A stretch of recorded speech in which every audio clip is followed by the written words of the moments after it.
FBI agents targeted him. I am not the anthrax killer. Now he's targeting them. Why? 60 Minutes tonight. The Amazing Race is about following the...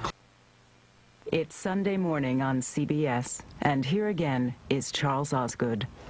Stepping back from these small squares of paint reveals a self-portrait of the artist, Chuck Close. Stepping into Close's studio reveals an artist of phenomenal talent and great physical courage. Come see for yourself.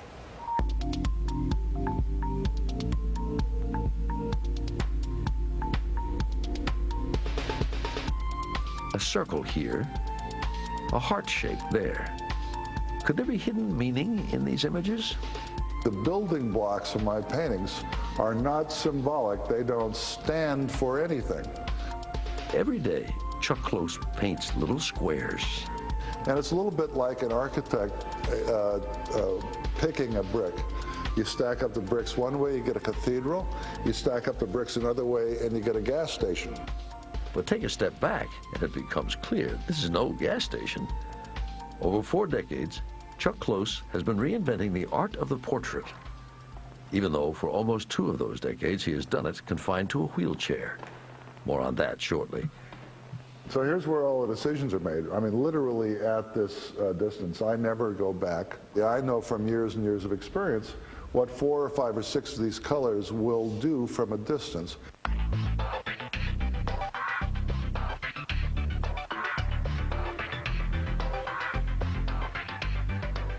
Chuck Close is something of a rock star of contemporary art. My name's Michelle. Michelle with 2 L's. An opening of his images in November created this crush in New York. Last month, a traveling national exhibit of his prints arrived at the Orange County Museum of Art in California. A few days later, a retrospective of his career opened at the Queen Sofia Museum of Art in Madrid.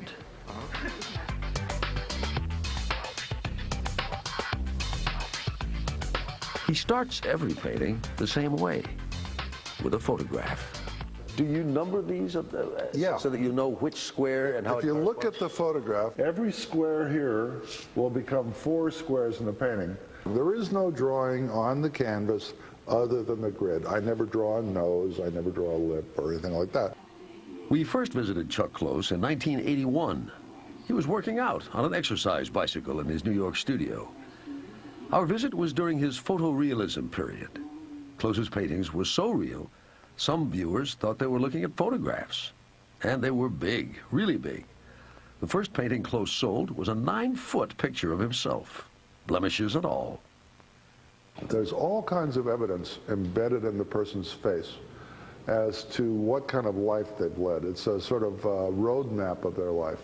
If they've laughed their whole lives, they have laugh lines. If they've frowned their whole lives, they have furrows in their brow.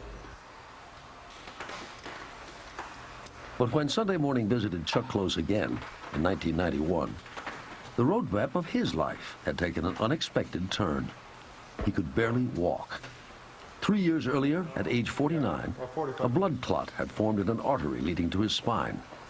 For weeks, he couldn't move any part of his body below his shoulders.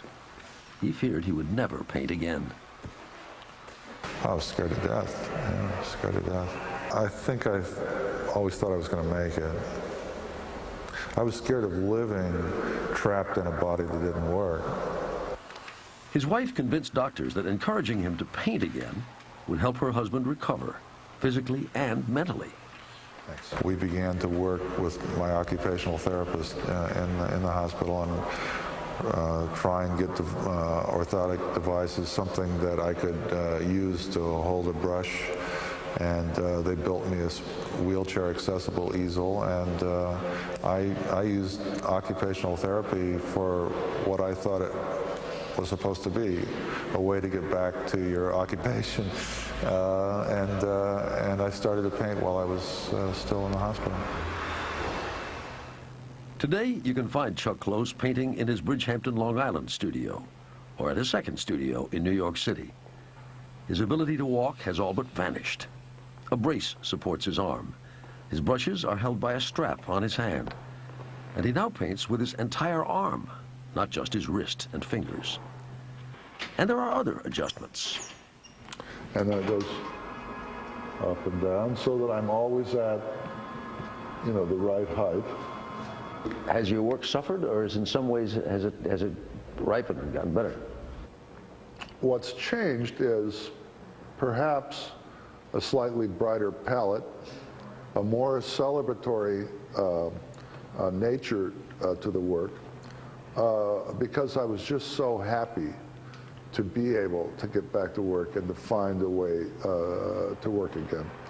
The other thing is that there are so many other things that I used to love to do that I put a lot of time and energy into. I used to mow the lawn and cut brush and dig holes and chop down trees and walk on the beach and roughhouse with my kids and all of this stuff that I can't do anymore.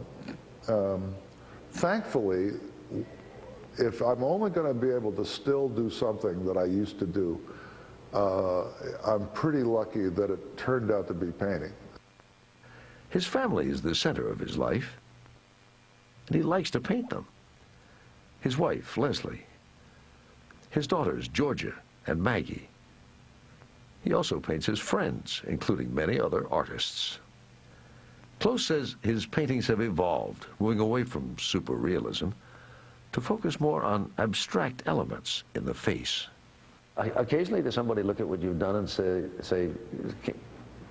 you know, be mad that you've done what you have to their face? Oh, almost always. Almost everybody hates the way they look. Some people immediately change the way they look, grow a beard if they didn't have one, or shave it off if they did. But I always say, just wait another 10, 15 years and you won't hate it so much. Which may be why Close remains his own favorite subject. You've done so many self-portraits. Yes. I never thought of them as a body of work until recently there was a retrospective of only self-portraits. And then I thought, oh my God, how narcissistic, how incredibly self-involved and egotistical, and even I'm tired of me. I don't want to see another image of myself. In recent years, Close has begun to focus on photography. He uses the earliest form of capturing an image, daguerreotypes. It's exactly the same process as 1840. And in my opinion, photography never got any better than it was at the very beginning. Everything I love is already there. And the bigger, the better. Last fall, corporate giant United Technologies displayed an assortment of Close's images in a New York park. I wanted to celebrate ordinary people, so I decided to use them because they are so intimate. Chuck Close is 66 now. His work sells for hundreds of thousands of dollars, and it is shown all over the world. 20 years after he almost died, he says he is one of the happiest artists you'll ever meet.